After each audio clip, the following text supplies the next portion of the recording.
हर महादेव। ओम नमः शिवाय। प्रिय भक्तजनों, आज आप सोमवार के दिन सुनेंगे सोमवार की व्रत कथा। आप सभी को सोमवार की व्रत कथा अगर अच्छी लगे तो वीडियो को लाइक और चैनल को सब्सक्राइब जरूर कीजिएगा। यह व्रत भगवान भोलेनाथ को समर्पित होता है। यह व्रत न केवल श्राद्ध का प्रतीक है, बल्कि यह हमारे जीवन में सुख, शांति और समृद्धि का मार्ग भी प्रशस्त करता है।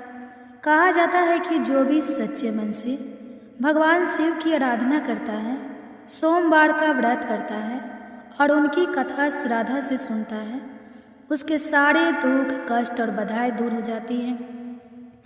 भगवान शिव अपने भक्तों पर हमेशा कृपा बनाए रखते हैं और उनके जीवन को धन, धान्य, प्रेम और खुशियों से भर देते हैं। इसलिए सोमवार व्रत कथा सुनना केवल धार्मिक कर्तव्य नहीं, बल्कि आत्मा को शुद्ध करने वाला एक पावन अनुभव है।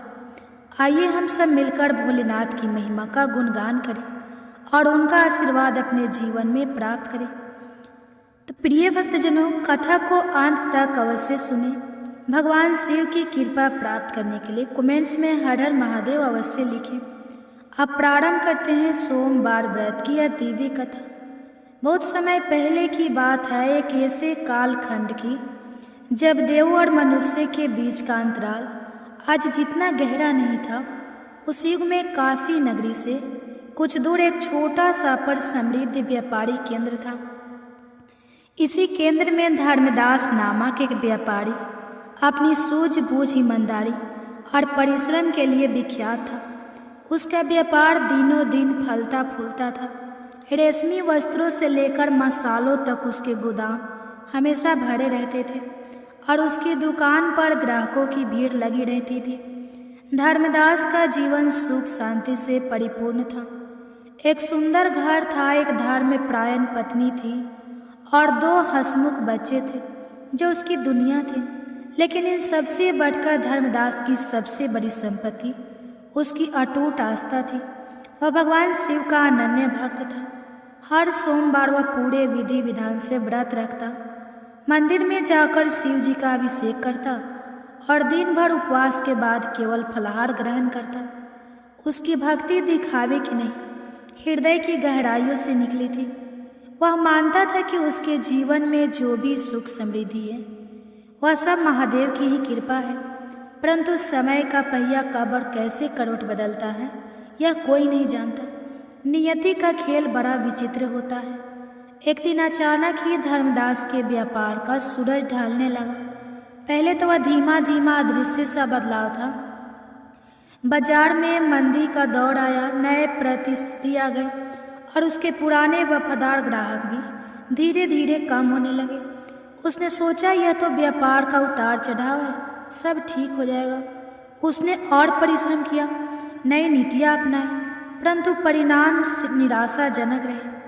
1 साल बीता, फिर दूसरा साल। जो व्यापार कभी मुनाफे की बाहर लाता था वह अब सूखे पत्तों की तरह झड़ने लगा। गोदाम खाली होने लगी, दुकान पर ग्राहकों की चहल पहल कम हो गई और मुस्कुराहटें फीकी पड़ने लगी। धर्मदास ने अपनी सारी जमा पूंजी व्यापार को बचाने में लगा दी। उसने अपने मित्रों और रिश्तेदारों से कर्ज लिया। सोचा कि एक बार फिर से प्रयास करेंगे, बस एक बार। लेकिन विधाता को कुछ और ही मंजूर था। उसके सारे प्रयास रेत की दीवार से ढह गए। अतः वह दिन भी आ गया जब धर्मदास का व्यापार पूरी तरह से ठप हो गया। उसकी दुकान पर ताला लग गया, लोगों का कर्ज चुकाना मुश्किल हो गया और एक एक करके उसकी सारी संपत्ति बिक गई। सबसे दर्दनाक क्षण तब आया जब उसका पैतृक घर भी हाथ से निकल गया, जिस घर में उसके बच्चों की किलकारियाँ गुजरा करती थी, जहाँ उसकी पत्नी ने सुख दुख के पल बिताए थे। उसे छोड़कर एक छोटे से जीर्ण कीर्ण किराए के मकान में जाना पड़ा। धर्मदास, जो कभी सम्मान और समृद्धि का प्रतीक था, अब कर्ज में डूबा दर दर ठोकर खाता एक साधारण व्यक्ति बन गया था। उसके बच्चे भूखे रहते, उसकी पत्नी की आंखों में हमेशा चिंता की छाया रहती। समाज में भी उसकी प्रतिष्ठा धूमिल हो गई थी। लोग उसे देखते तो सहानुभूति कम, तिरस्कार ज़्यादा दिखाते। कई लोग ताने मारते, देखो कहते हैं महादेव के भक्त हैं, पर महादेव भी इनके काम ना है। उसके मन में भी कभी कभी गहरा अंधेरा छा जाता। क्या सचमुच मेरी भक्ति में कोई कमी थी क्या महादेव ने मुझे त्याग दिया?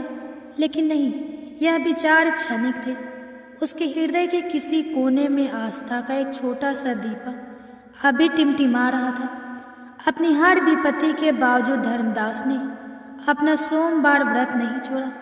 चाहे उसके पास खाने को कुछ हो या ना हो, चाहे उसके मन में कितनी भी चिंताएं हो, वह हर सोमवार सुबह उठता, स्नान करता और अपने घर के छोटे से पूजा स्थान में बैठकर भगवान शिव का ध्यान करता। वह उस शक्ति पर विश्वास करता था जो इस पूरी सृष्टि को चलाती है, और उसे विश्वास था कि उसकी परीक्षा ली जा रही है। वह रोता नहीं था, शिकवा नहीं करता था, बस धैर्य और अटूट विश्वास के साथ अपने महादेव का नाम जपता रहता था। उसकी श्रद्धा किसी फल की कामना से नहीं थी, बल्कि विशुद्ध प्रेम और संपन्न से जन्मी थी। कैलाश पर्वत पर अपनी अर्धांगिनी पार्वती के साथ विराजमान भगवान शिव यह सब देख रहे थे। उन्होंने धर्मदास के हर आंसू, उसकी हर सांस, उसकी हर अनकही प्रार्थना को महसूस किया था। उन्होंने उसकी अटूट भक्ति, उसकी विषम परिस्थितियों में भी न डगमगाने वाली आस्था को देखा था। देवी पार्वती ने भी धर्मदास की दुर्दशा पर व्यथा व्यक्त की थी। शिव जी मुस्कुराए। उन्होंने पार्वती से कहा, देवी देखो इस मेरे भक्त को, इसने अपनी सारी संपत्ति खो दी, घर खो दिया, सम्मान खो दिया, लेकिन मुझसे अपना विश्वास नहीं खोया। यह वह दुर्लभ भक्त है जो फल की इच्छा नहीं, केवल अपने प्रभु के प्रति प्रेम रखता है। इसकी परीक्षा अब समाप्त हुई। अब समय आ गया है कि मैं इसकी सहायता करूं। अगले सोमवार की सुबह थी। धर्मदास ने अपनी पत्नी से कहा, आज मेरा सोमवार व्रत है। घर में जो भी थोड़ा बहुत अनाज बचा है उसे कुछ बना लेना। दोपहर को मैं मंदिर में से लौटकर केवल थोड़ा ग्रहण करूंगा। उसकी पत्नी, जिसका नाम शांति था, उसने उदास मन से कहा घर में बस थोड़े से चावल और एक चुटकी दाल थी। उसने उसी से थोड़ा सा खिचड़ी बना दी जो उनके बच्चों के लिए भी बाम मुश्किल पूरी पड़ती। धर्मदास मंदिर से लौटा। उसका शरीर थका हुआ था, मन चिंतित, परंतु हृदय में महादेव का नाम था। वह अपने घर के बाहर के छोटे से चबूतरे पर बैठा ही था कि तभी एक बूढ़ा दुर्बल भिक्षुक उसके पास आया। भिक्षुक के वस्त्र फटे पुराने थे, शरीर कांप रहा था और उसकी आंखें भूख से धंसी हुई थी। वह बहुत ही दीनहीन अवस्था में था। भिक्षुक ने कराहती हुई आवाज में कहा, हे पुत्र, मैं कई दिनों से भूखा हूँ। मेरा शरीर अब ढाने लगा है। क्या तुम्हारे घर में मुझे एक निवाला मिल सकता है? मेरे पेट में आग लगी है। प्रभु तुम्हें भला करे। धर्मदास ने उस भिक्षुक को देखा। अपने मन में उसने सोचा, आज मेरा व्रत है और घर में जो थोड़ा सा भोजन है वह भी मेरे बच्चों के लिए पर्याप्त नहीं है। ऊपर से मैं खुद भूखा हूँ। यह विचार एक क्षण के लिए उसके मन में आया, लेकिन तुरंत ही उसने उसे झटक दिया। उसके भीतर का सच्चा शिव भक्त जाग उठा। उसने सोचा, यह तो महादेव का ही रूप है जो मेरी परीक्षा लेने आया है। मैं कैसे एक भूखे को अपने द्वार से खाली हाथ लौटा सकता हूँ, खासकर जब मेरे प्रभु अतिथि देवो भव का संदेश देते हैं। उसने तुरंत अपनी पत्नी को आवाज़ दी, शांति देखो, एक भूखे अतिथि हमारे द्वार पर आए हैं। जो भी भोजन है सब ले आओ। शांति अंदर से आई। उसने भिक्षु को देखा और उसका हृदय भी द्रवित हो उठा।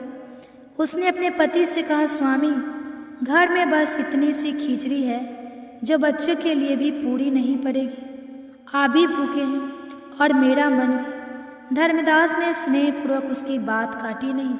शांति, अतिथि देव का रूप होते हैं और यह तो आते दिनहीन दिख रहे हैं। इन्हें भोजन कराना हमारा परम कर्तव्य है।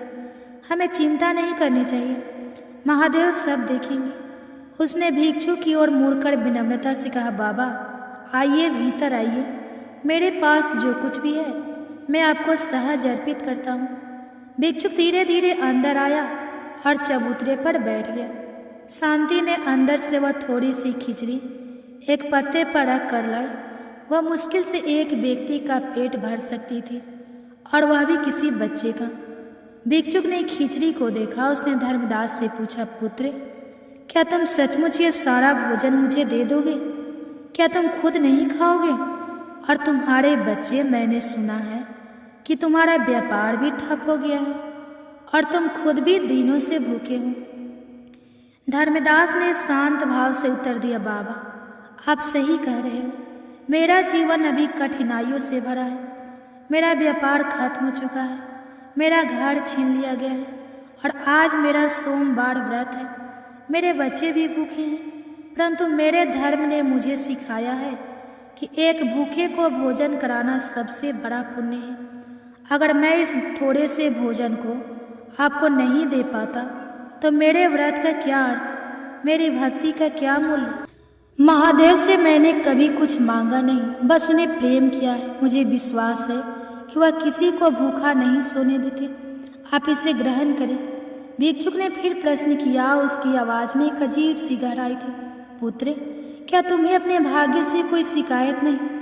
क्या तुम्हें महादेव पर क्रोध नहीं आता कि उन्होंने तुम्हें इस दशा में पहुंचा दिया? धर्मदास ने मुस्कुराते हुए कहा, शिकायत नहीं बाबा, कैसी शिकायत? यह सब मेरे कर्मों का फल होगा। यह शायद यह महादेव की ही परीक्षा होगी। मैं तो उनका दास हूँ, सुख दुख सब उनकी ही माया है। हाँ, मेरा मन कभी कभी दुखी होता है, पर मेरा विश्वास कभी नहीं डगमगाता। मुझे पता है वह जो करते हैं उन अच्छे के लिए ही करते हैं। भिक्षुक ने एक गहरी सांस ली और धीरे धीरे उस थोड़ी सी खिचड़ी को खाने लगा। धर्मदास और उसकी पत्नी शांति उसे देखते रहे। उनके मन में एक अजीब सी शांति थी, भले ही उनकी अपनी भूख जल रही थी। जब भिक्षुक ने खिचड़ी पूरी कर ली तो उसने अपनी आंखें उठाई। उसकी आंखों में अब भूख की पीड़ा नहीं, बल्कि एक दिव्य चमक थी। उसके दुर्बल शरीर से एक अद्भुत आभा निकलने लगी। फटे वस्त्रों के स्थान पर दिव्य वस्त्र प्रकट हुए। उसकी काया विशाल और तेजस्वी हो उठी। धर्मदास और शांति ने देखा और उनकी आंखें फटी की फटी रह गई। उनके सामने कोई साधारण भिक्षुक नहीं, बल्कि स्वयं त्रिलोकी नाथ भगवान शिव अपने भव्य और ज्योतिमय रूप में खड़े थे। उनके मस्तक पर चंद्रमा, गले में सर्प, हाथ में त्रिशूल और डमरू सुशोभित था। उनकी जटाओं से गंगा प्रभावित हो रही थी और उनका पूरा शरीर ब्रह्मांडीय ऊर्जा से दमक रहा था। धर्मदास और शांति भय और विस्मय से कांप उठे। वे तुरंत घुटनों के बल बैठ गए और हाथ जोड़कर सिर झुका लिया। उनकी आंखों से अश्रुधारा बह निकली। यह आनंद के आंसू थे, कृतज्ञता के आंसू थे और अपने प्रभु के दर्शन पाकर धन्य होने के आंसू थे। भगवान शिव ने अपनी गंभीर परंतु अत्यंत मधुर वाणी से कहा, उठो मेरे प्रिय भक्त धर्मदास, उठो। मेरी पुत्री शांति, मैंने तुम्हारी वर्षों की अटूट श्रद्धा और दान वीरता की परीक्षा ली। तुम इस परीक्षा में खड़े उतरे हो। तुमने अपनी हर कठिनाई में भी मुझ पर विश्वास नहीं खोया और अपने अंतिम निवाले को भी, एक भूखे को दान करने में संकोच नहीं किया। तुम्हारी यह निस्वार्थ भावना, तुम्हारी अटूट आस्था मेरे हृदय को छू गई है। शिव जी ने अपना आशीर्वाद भरा हाथ उठाया और बोले, हे धर्मदास, आज से तुम्हारे जीवन से सारे संकट दूर होते हैं। मैं तुम्हें वरदान देता हूँ कि तुम्हारा खोया हुआ व्यापार न केवल वापस आएगा, बल्कि पहले से 10 गुना अधिक फलेगा फूलेगा। तुम्हारे सभी कर्ज माफ हो जाएंगे और जो तुम्हें अपमानित करते थे वे तुमसे क्षमा मांगेंगे। तुम्हारा घर तुम्हें वापस मिलेगा और तुम एक बार फिर धन धान्य से परिपूर्ण होंगे। शिव जी ने आगे कहा, तुम्हारे बच्चे हमेशा सुखी रहेंगे और तुम्हारी पत्नी को कभी किसी चीज़ की कमी नहीं होगी। यह केवल भौतिक सुख समृद्धि का आशीर्वाद नहीं है, अपितु मैं तुम्हें मानसिक शांति, आध्यात्मिक उन्नति और संतोष का भी वरदान देता हूँ। तुम्हारा नाम ईगो ईगो तक एक सच्चे भक्त और उदार हृदय वाले व्यक्ति के रूप में स्मरण किया जाएगा। तुम्हारी भक्ति ने तुम्हें वह सब कुछ दिला दिया है जो दुनिया में सबसे अनमोल है, मेरा प्रेम और मेरा आशीर्वाद। इतना कहकर भगवान शिव अदृश्य हो गए। परंतु उनकी दिव्य आभा और उनके आशीर्वाद के शब्द धर्मदास और शांति के हृदय में गूंजते रहे। वे दोनों वहीं खड़े रहे, सतवत आनंदित और कृतज्ञता से भरे हुए। उनकी आंखों में अब भी अश्रुधारा बह रही थी, पर वे पीड़ा के नहीं, अपार हर्ष के आंसू थे। अगले ही दिन से धर्मदास के जीवन में अद्भुत परिवर्तन आना शुरू हो गए। सुबह हुई तो एक धनी सेठ उसके घर पहुंचा। वह सेठ धर्मदास का पुराना ग्राहक था, जिसे धर्मदास ने कभी मुसीबत में मदद की थी। सेठ ने कहा, धर्मदास भैया, मैंने सुना कि आपका व्यापार ठप हो गया है। मैं आपकी ईमानदारी और मेहनत से बहुत प्रभावित था। मैं चाहता हूं कि आप मेरे साथ जुड़कर व्यापार करें। मैं आपको सारी पूंजी दूंगी और जो कुछ भी आपका कर्ज है वह भी चुका दूंगा। बस आप अपनी ईमानदारी और सूझबूझ से काम करते रहें। धर्मदास ने विनम्रता से सेठ के सामने अपनी सारी दशा बताई। सेठ ने मुस्कुराकर कहा, मुझे कोई फर्क नहीं पड़ता, मुझे आप पर पूरा विश्वास है। यह सुनकर धर्मदास की आंखों में विश्वास के आंसू आ गए। कुछ ही दिनों में सेठ की मदद से धर्मदास ने फिर से अपना व्यापार शुरू किया। इस पर महादेव के आशीर्वाद से उसका व्यापार इतनी तेजी से बढ़ा कि उसने पिछले सारे नुकसानों की भरपाई कर दी। उसके नए उत्पाद, उसकी पुरानी साख और उसकी नई ऊर्जा सब मिलकर एक ऐसी सफलता की कथा लिखने लगे जिसकी किसी ने कल्पना भी नहीं की थी। उसके गोदाम फिर से भरे रहने लगे। उसकी दुकानें ग्राहकों से खचाखच भरी रहती। जो लोग उसे देखकर रास्ता बदल लेते थे, वे अब उससे सलाह लेने आते थे। एक एक करके उसके सारे कर्ज चुके। उसका पुराना भव्य घर भी उसे वापस मिल गया। धर्मदास ने अपनी संपत्ति का सदुपयोग किया। उसने गरीबों की मदद की, मंदिरों का जीर्णोद्धार कराया और कई अनाथालय और विद्यालय को दान दिया। वह जानता था कि यह सब महादेव की कृपा है और इसका उपयोग दूसरों की भलाई के लिए होना चाहिए। धर्मदास ने कभी अपने सोमवार व्रत को नहीं छोड़ा। अब उसकी भक्ति में एक नया आयाम जुड़ गया था, कृतज्ञता का। वह हर सोमवार मंदिर जाकर महादेव का हृदय से धन्यवाद करता। उसकी पत्नी शांति भी उसके साथ हर सुख दुख में खड़ी रहती और उसने अपने पति की भक्ति और धैर्य पर गर्व महसूस किया। उनके बच्चे भी बड़े होकर धर्मपरायण और विनम्र बने। अपने माता पिता के गुणों को अपनाते हुए धर्मदास का जीवन यह सिद्ध करता है कि सच्ची आस्था, निस्वार्थ सेवा और विषम परिस्थितियों में भी धैर्य ना खोने का फल अवश्य मिलता है। भले ही समय कितना भी कठिन क्यों न हो, यदि हम धर्म के मार्ग पर चलते हैं, ईश्वर पर अटूट विश्वास रखते हैं और अपने कर्तव्य का पालन करते हैं, तो अतः दया कृपा अवश्य प्राप्त होती है। महादेव अपने सच्चे भक्तों को कभी अकेला नहीं छोड़ते। उनकी परीक्षा कठिन हो सकती है, पर उनका आशीर्वाद उससे भी भरा और असीमित होता है। धर्मदास की कथा आज भी हमें प्रेरणा देती है कि जीवन की हर कसौटी पर हमें अपना विश्वास दृढ़ रखना चाहिए, क्योंकि अंत में जीत सत्य और श्रद्धा की होती है। दोस्तों, इस वीडियो में सोमवार व्रत की पावन कथा यहीं पर समाप्त होती है।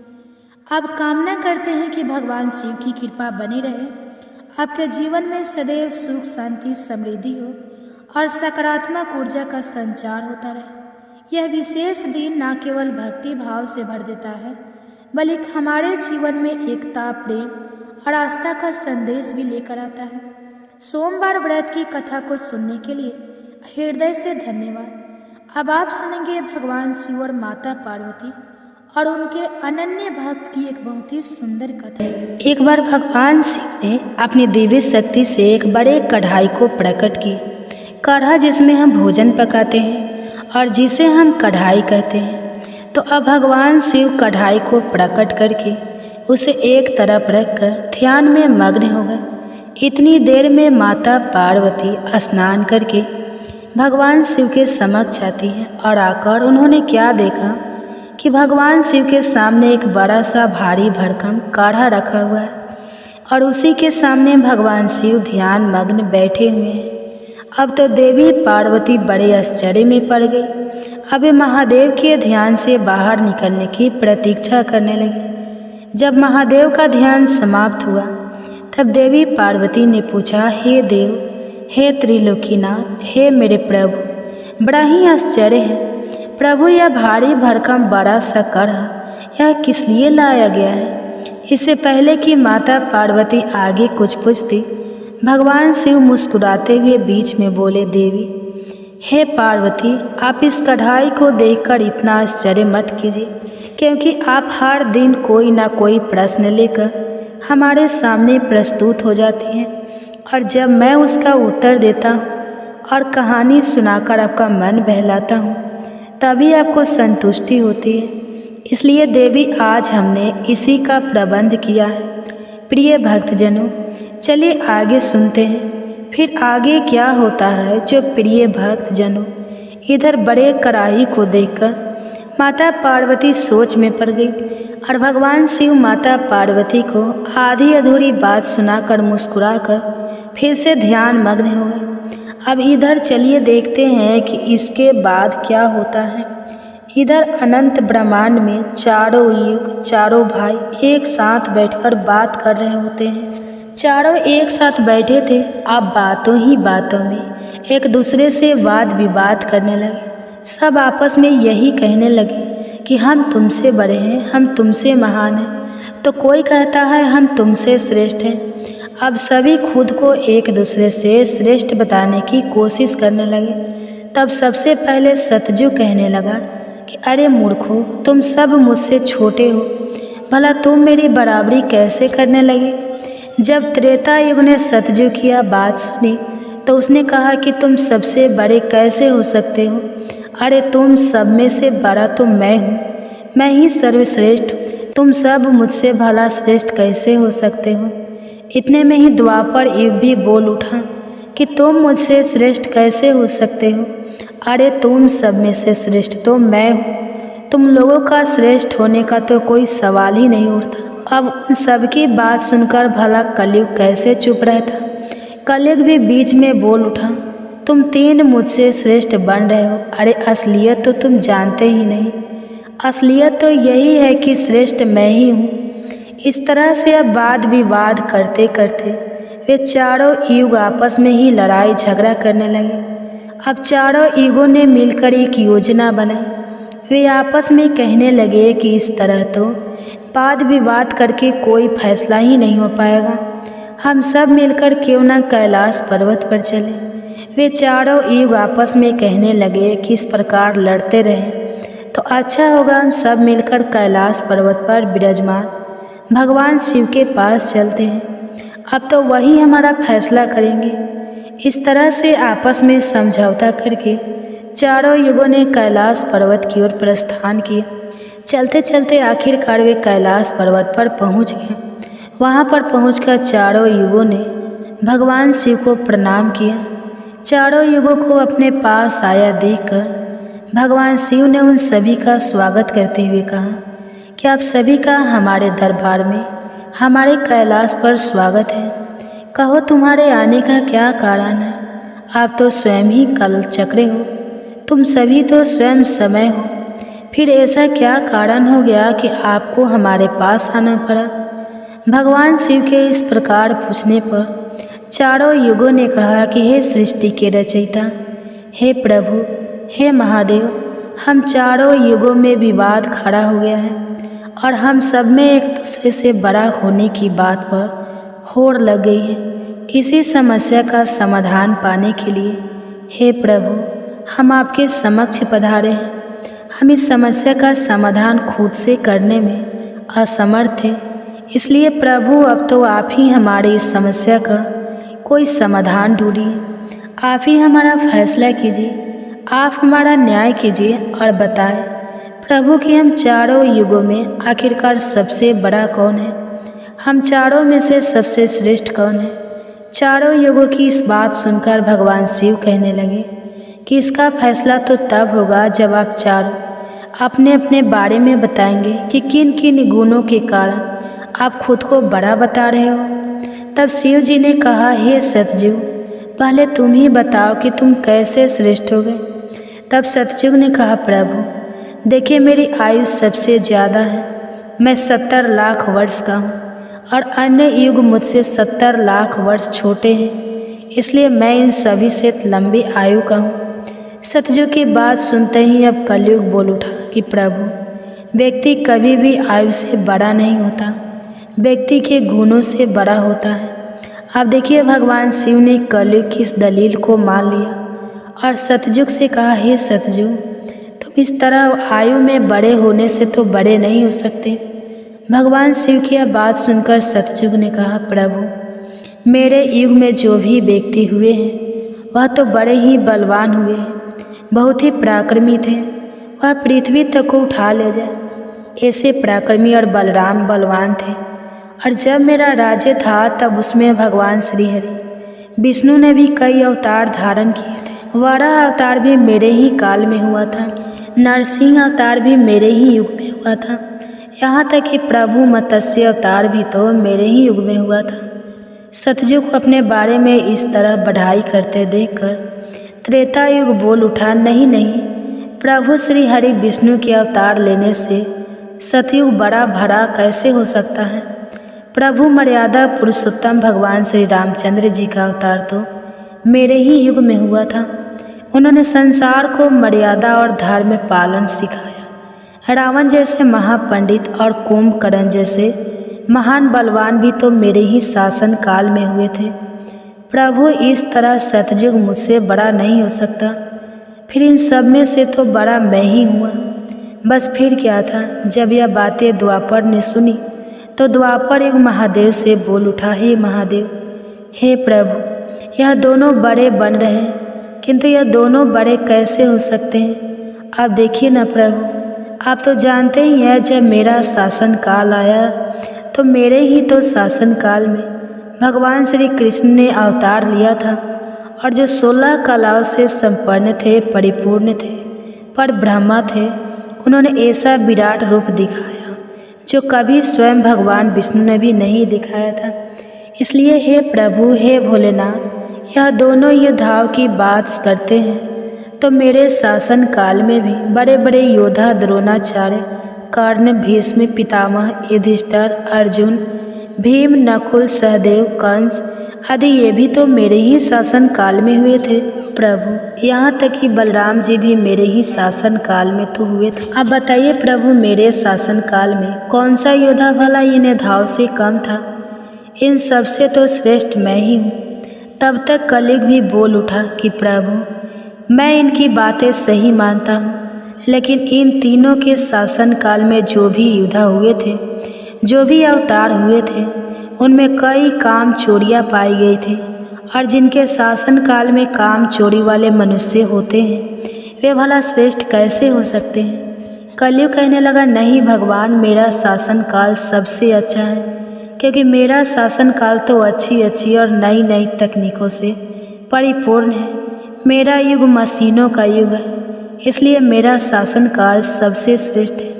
अब भगवान शिव उन चारों युगों की बात को, उनके वाद विवाद को सुनकर मन ही मन विचार करने लगे कि किस प्रकार से इन सब की बातों का फैसला किया जाए और किस युग को श्रेष्ठ साबित किया जाए। वहीं पास में ही जगत जननी माता पार्वती भी भगवान शिव के साथ विराजमान थे, जो कि इन सभी युगों के वार्तालाप को बड़े ही ध्यानपूर्वक सुन रही थी। तभी माता पार्वती महादेव से कहने लगी, हे प्रभु, आप मन ही मन किस बात का विचार कर रहे हैं। अगर आपने इनका फैसला नहीं किया तो यह चारों भाई तो फिर आपस में ही कट मर जाएंगे, आपस में इस तरह की झगड़ा करते रहेंगे। प्रभु, इसलिए आपको इनका फैसला तो तुरंत ही करना होगा। अगर इन्होंने ऐसा किया तो सृष्टि का तो काल चक्र ही रुक जाएगा, समय का प्रभाव ही रुक जाएगा। इसलिए हे भोलेनाथ, अब आप ही कुछ कीजिए। माता पार्वती के इस आग्रह को सुनकर महादेव कहने लगे, हे देवी, ठीक है, मैं समस्त युगों की बात मानता हूँ और मैं ही इन चारों युगों की बात का फैसला करूँगा। इसके बाद भगवान शिव ने चारों युगों से कहा, चलो ठीक है, अब मैं तुम चारों की परीक्षा लूँगा। जो इस परीक्षा में सफल हुआ वही श्रेष्ठ साबित हुआ।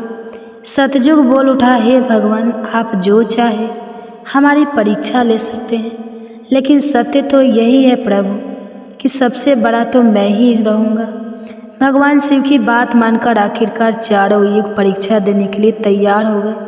तब भगवान शिव ने माता पार्वती की तरफ मुस्कुराते हुए देखा और फिर कहा, हे देवी, आप आश्चर्यचकित थी ना कि मैंने अपने सामने यह कढ़ा किस लिए रखा है।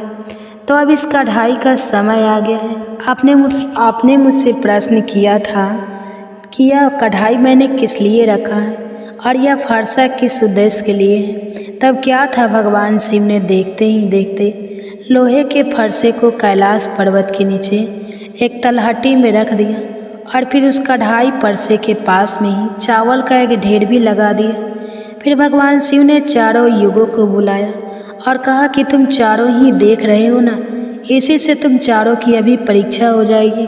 फिर भगवान शिव ने सतयुग से कहा, हे सतयुग, तुम मेरे 500 गणों को जो यहाँ बैठे हुए हैं भोजन बनाकर खिलाना है और इस परसे में रखे हुए चावल को बनाना है और इन चावलों को तुम्हारे ही युग का कोई व्यक्ति बनाएगा और मेरे यहाँ पर जितने भी गण हैं वह सब भोजन करेंगे।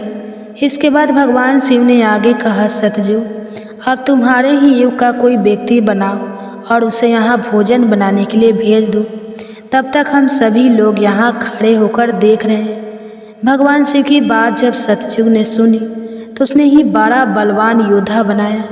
फिर सतयुग ने उस योद्धा से कहा कि जाओ बेटा, इस कढ़ाई में चावल बनाओ और बनाकर भगवान शिव के इन सभी 500 गणों को भोजन कराओ।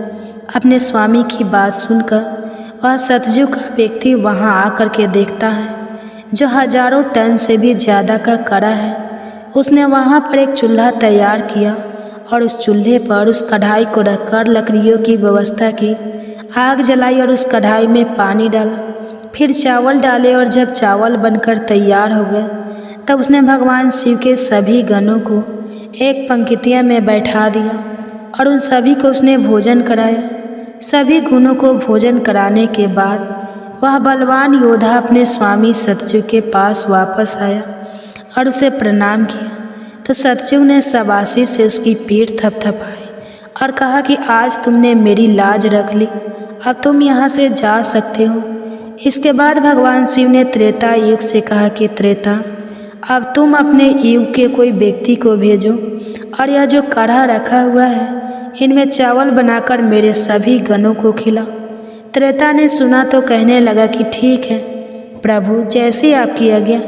अब त्रेता युग ने भी अपने समय के समान महान बलशाली कुंभकर्ण जैसे बलवान व्यक्ति को उत्पन्न किया और उससे कहा कि हे पुत्र, यह मेरे परीक्षा की घड़ी है। तुम्हें भगवान शिव के समस्त सभी समक्ष गणों को भोजन बनाकर खिलाना है। त्रेता युग के व्यक्ति ने उसे प्रणाम किया और उसके बाद वह वहाँ से तलहटी में चला गया। तलहटी में आकर उसने चूल्हा बनाया, लकड़ियों की व्यवस्था की, आग जलाई और एक हाथ से ही उस भारी भरकम कढ़ाई को उठाकर देखते ही देखते चूल्हे पर रख दिया। फिर उसमें पानी डालकर चावल डाले और जब चावल पक गए तब सभी गणों को बुलाकर उन्हें खाने के बाद भोजन कराया। इसके बाद वह वहाँ से तुरंत कैलाश पर्वत पर पहुँच गया जहाँ पर चारों युग विराजमान थे। इस प्रकार से त्रेता युग ने भी अपना कार्य पूर्ण किया। अब बारी आई द्वापर युग की। भगवान शिव ने द्वापर युग से कहा, हे द्वापर, अब मैं तुम्हारी परीक्षा लूँगा।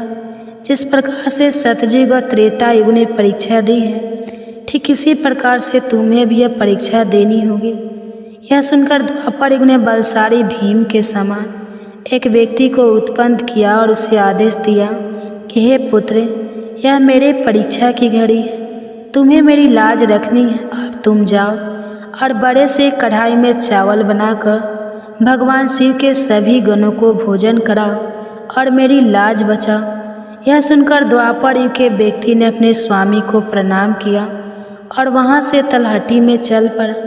तलहटी में जाकर उसने सबसे पहले चूल्हा बनाया, फिर आग जलाने के लिए लकड़ियाँ ढूंढी, लकड़ियों को चूल्हे में डालकर जलाया और पूरी ताकत लगाकर उसने उस बड़े से कढ़ाई को उठाकर जैसे तैसे खींचकर उसे चूल्हे पर रख दिया।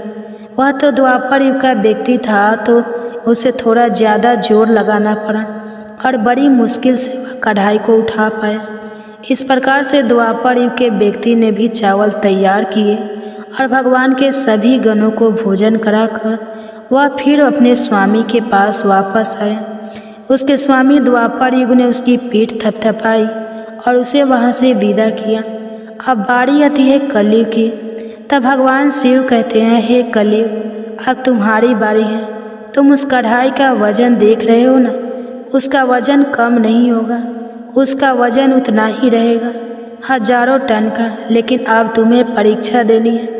तुम तो मानने को तैयार ही नहीं थे कि तुम सबसे छोटे हो, लेकिन तुमने माना ही नहीं। तुम्हारे युग के आदमी की आयु भी मात्र 100 वर्ष की है। सतयुग की आयु 1,00,000 वर्ष होती है, त्रेता युग में 10,000 होती है और द्वापर में 1,000 होती है। और हे कलयुग, तुम्हारे शासन में तो मात्र 100 वर्ष की आयु है। तुम्हारा आदमी भी छोटा होता है। जब भगवान शिव की बातें कलयुग ने सुनी तो कलयुग कहने लगा कि ठीक है प्रभु, मैं आपकी बात मानता हूँ, लेकिन आप मुझे पहले ही इस तरह से कहकर हताश मत कीजिए। प्रभु, आप तो एक न्यायकर्ता हैं, आपको सभी को बराबर मौका देना चाहिए। भगवान शिव कहने लगे, हे कलयुग, यह कढ़ाई देख रहे हो, हजारों टन का है। वहाँ चावल रखा है, हजारों किलो टन के हैं। और हे कलयुग, तुम्हारा व्यक्ति क्या यह काम कर पाएगा? कलयुग ने कहा, ठीक है प्रभु, अब आप मेरी करनी भी देखिए। कलयुग की बातें सुनकर तीनों युग उस पर हंसने लगे। भगवान शिव भी कलयुग की बातें सुनकर बड़े ही आश्चर्यचकित थे। अब कलयुग ने भगवान शिव से आज्ञा लेकर बड़े ही बुद्धिमान व्यक्ति को पैदा किया, जो बड़ा ही दिव्य व्यक्ति था। वह बहुत ही बुद्धिमान और सर्वगुण संपन्न था। इस तरह के गुणवान व्यक्ति को कलयुग ने पैदा किया और पैदा करने के बाद वह उस व्यक्ति से कहने लगा कि मेरे बेटे, अब तुम ही अपनी शक्ति दिखानी है। कठिन परीक्षा का समय है। यदि तुम इसमें सफल हो गए तो मैं चारों युगों में सबसे छोटा हो जाऊंगा। कलयुग की बात सुनकर वह व्यक्ति अपने महाराज से कहने लगा, हे महाराज, इस एक कढ़ाई की बात करते हैं, आप इसे हजारों कढ़ाई भी अगर मेरे सामने आ जाए तो वह भी मेरे सामने कुछ नहीं है। जब उस कलयुग के व्यक्ति की यह बातें तीनों युगों ने सुनी तो वे उस पर हंसने लगे। अब वे हंस हंस कर आपस में कहने लगे कि आज एक छोटा सा आदमी जिसकी लंबाई मात्र 3 हाथ है, यह भला क्या कर लेगा, जबकि हम युगों की लंबाई तो बहुत अधिक है। प्रिय भक्तजनों, यह बात तो बिल्कुल सत्य है कि सतयुग के लोगों की लंबाई 21 हाथ और त्रेता युग के व्यक्ति की लंबाई 14 हाथ थी और द्वापर युग के व्यक्ति की लंबाई 7 हाथ थी। और अब कलयुग के व्यक्ति की लंबाई तो मात्र 3 हाथ ही होती है। तीनों युग अब बड़ी जोर जोर से कलयुग पर हंस रहे थे। इधर कलयुग का आदेश पाकर वह कलयुगी व्यक्ति उस तलहटी में गया। तलहटी में आकर उसने देखा कि कढ़ाई का वजन तो सचमुच बहुत ही ज़्यादा है, इसे मैं आसानी से उठा नहीं पाऊंगी। तो उस व्यक्ति ने दिमाग लगाया और उस कढ़ाई के नीचे मिट्टी खोदना शुरू कर दिया। कढ़ाई तो उसने हिलाया तक नहीं, बल्कि उस कढ़ाई को बिना हिलाए डुलाए उसके नीचे एक भट्ठी तैयार कर दी। अब उसे लकड़ियाँ ढूंढने में भी ज़्यादा समय नहीं लगाना पड़ा, क्योंकि वहीं पर कुछ अधली लड़कियाँ पड़ी हुई थी। वह कलयुग का व्यक्ति कितना दिमाग वाला था, उसने कुछ भी नहीं किया, कढ़ाई के नीचे भट्ठी खोद दी और उसी में आग जला दी। चावल को कढ़ाई में डाल दिया और चावल में पानी डाल दिया। चावल इस प्रकार पककर तैयार हो गया। तब उसने भगवान शिव के 4 गणों को बुलाया और उन गणों से कहा कि आप मेरा साथ दीजिए और इन चावलों को आपस में परोस लीजिए। यह बात सुनते ही भगवान शिव के 4 हष्टपुष्ट गण चल देते हैं और देखते ही देखते कतार में बैठे सभी शिवगणों को उन 4 विशाल गणों ने चावल परोस दिए। इस प्रकार सभी गणों ने भोजन कर लिया। तब कलयुग के व्यक्ति ने उन 4 गणों से कहा कि अब आप सभी भोजन कर सकते हैं। तब कलयुग के उस व्यक्ति ने उन 4 गणों को भी भोजन कराया, फिर उस कढ़ाई को साफ किया और कढ़ाई को वहीं छोड़ दिया। इस तरह उसका काम भी पूरा हो गया। अब कलयुग का वह व्यक्ति भी अपने स्वामी के पास कैलाश पर्वत पर आ गया और कहने लगा कि हे प्रभु, मैंने आपका काम कर दिया है। कलयुग ने यह सुना तो बहुत खुश हुआ। तब उसने उस कलयुगी व्यक्ति की पीठ थपथपाई, फिर कहा कि हे पुत्र, तुमने बहुत अच्छा काम किया और इस परीक्षा की घड़ी में मेरा साथ दिया। ऐसा कहकर कलयुग ने उस व्यक्ति को वहाँ से विदा कर दिया। इसके बाद कलयुग ने हाथ जोड़कर भगवान शिव से कहा, हे भगवान, अब आप ही निर्णय कीजिए कि हम सब में से बड़ा कौन है। भगवान शिव कहने लगे कि मैंने तुम चारों युगों की बहुत अच्छे से परीक्षा ली। जब सतयुग की बारी आई तो उसने चूल्हा बनाया, उस पर कढ़ाई रखा, आग जलाई, चावल डाला, पानी डाला। फिर चावल पक गए तो उसने मेरे गनों को बिठाकर उसने स्वयं उन्हें भोजन परोसा, उन्हें खिलाया और अपना कार्य पूरा किया। जब त्रेता और द्वापर की बारी आई तो उन्होंने भी बिल्कुल ऐसा ही किया। अब बारी थी कलयुग की। शायद तुमने देखा नहीं कि मात्र 3 हाथ का व्यक्ति, जिसकी बुद्धि देख लीजिए, ये कढ़ाई कितनी भारी भरकम और बड़ी थी। उसकी बुद्धि देखो, उसने उस कढ़ाई में चावल बना दिए जिस कढ़ाई को वह हिला तक नहीं सकता था। और मेरे इतने गन थे, अगर वह व्यक्ति बाल्टियों से चावल परोसता तो शायद वो परेशान हो जाता। अब देखिए उसकी बुद्धि, उसने उतने में ही 4 गनों को अपनी सहायता के लिए बुलाया और उन 4 गनों को भोजन परोसा और स्वयं बैठा रहा। और ऊपर से उसने बिना हाथ लगाए उस कढ़ाई को भट्ठी पर भी रखा था। यह कितना बुद्धिमान व्यक्ति था और इसलिए यह युग भी बहुत बुद्धिमान हुआ। तब भगवान शिव ने उन चारों युगों से कहा कि कलयुग बुद्धिमान व्यक्ति का युग होगा। तुम सब जैसा शासन करते आए हो, चलो ठीक है, तुम सब की धर्म और निष्ठा भी रही है, सभी ने धर्म का अच्छे से पालन भी किया है, चलो ठीक है। लेकिन तुम्हारे युग के व्यक्तियों में बुद्धि का अभाव था, जिन्होंने कभी अपनी बुद्धि का उपयोग नहीं किया। अब देख लो, रावण और कुंभकर्ण जैसे असुर ने भगवान विष्णु के अवतार को ही नहीं पहचाना और अज्ञानतावश उनसे ही युद्ध कर बैठे। और कारण यह हुआ कि वे युद्ध में मारे गए। अगर उन्हें बिल्कुल भी अपनी बुद्धि का प्रयोग किया होता तो उनका इस प्रकार सर्वनाश नहीं होता। इसलिए हे चारों युगों, आने वाले कलयुग के राज्य में ऐसे ही बुद्धिमान व्यक्ति देखने को मिलेंगे। ऐसी ही तकनीक, ऐसी ही मशीनें बनाएंगे जिससे वे बैठे बैठे ही सारा काम कर सकते हैं, बैठे बैठे ही कोई भी काम कर सकते हैं। कलयुग में व्यक्ति एक ही दिन में भगवान को प्राप्त कर लेगा। इस प्रकार से भगवान शिव ने चारों युगों की समस्याओं का समाधान किया और कहा कि कलयुग की सबसे श्रेष्ठ युग है। यह सुनकर चारों युग अपने अपने धाम को संतुष्ट होकर लौट गए। माता पार्वती भी यह सब कुछ देख और सुनकर बड़ी प्रसन्न हुई। उनके मन में उठी जिज्ञासा भी शांत हो चुकी थी और उनका मन भी बहल चुका था। तो प्रिय भक्तजनों, आज की कथा अगर पसंद आई हो तो वीडियो को लाइक कीजिएगा, शेयर कीजिएगा, चैनल को सब्सक्राइब कीजिएगा और कमेंट्स में हर हर महादेव जरूर लिखिएगा। इसी के साथ आज आप हमारे चैनल पर शिव महापुराण की कथा भी जरूर सुनिएगा। तो प्रेम से बोलिए ओम नमः शिवाय।